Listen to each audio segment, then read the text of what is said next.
The lord. ప్రపంచం మనకు పేరు పెడుతుంది. నీవు పనికిరావు, నీ జీవితం పాడైపోయింది, నీకు భవిష్యత్తు లేదు అంటుంది. కానీ దేవుడు ఒకరోజు నీకు కొత్త పేరు పెడతాడు. అంటే ఆ పేరు నీ గతం మీద కాదు, ఆయన కృప మీద ఉంటుంది. యెషయా గ్రంథం 62వ అధ్యాయం 2వ వచనం చూద్దామా? యెషయా గ్రంథం 62వ అధ్యాయం 2వ వచనం. జనములు నీ నీతిని కనుగొను, రాజులు నీ మహిమను చూచెదరు. యెహోవా నీ యందు కొత్త పేరు నీకు పెట్టబడను. ఆమేన్. యెషయా ఈ మాటలు చెప్పినప్పుడు ఇశ్రాయేలు ప్రజలు అవమానంలో ఉన్నారు, బబులోను చెరలో ఉన్నారు. వారి నగరం పాడైపోయింది. చుట్టూ ఉన్న అన్ని జనులు వారిని తక్కువగా చూశారు. అప్పుడు దేవుడు చెప్తున్నాడు, అన్ని జనులు నీ నీతిని చూచెదరు, రాజులు నీ మహిమను చూచెదరు. నీవు కొత్త నామములో పిలువబడదు.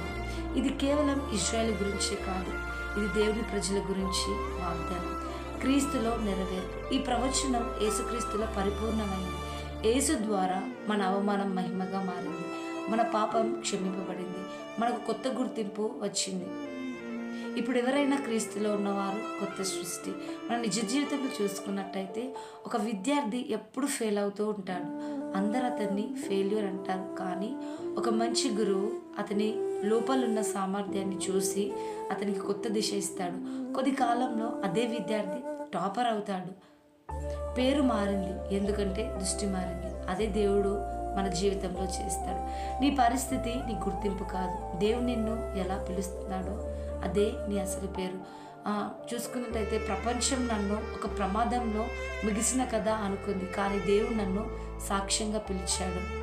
ఈరోజు మనందరికి ఒక ప్రశ్న, నీవు ప్రపంచం పెట్టిన పేరుతో జీవిస్తావా, లేక దేవుడిచ్చిన కొత్త నామంలో జీవిస్తావా? మనం ప్రపంచం ఇచ్చే పేరుతో కాకుండా దేవుడిచ్చిన కొత్త నామంలో జీవిస్తే దేవుడు మన జీవితంలో గొప్ప అద్భుత ఆశ్చర్యకార్యాలు జరిగిస్తానని ఈ మాటలు ముగిస్తున్నాను. ఆమేన్.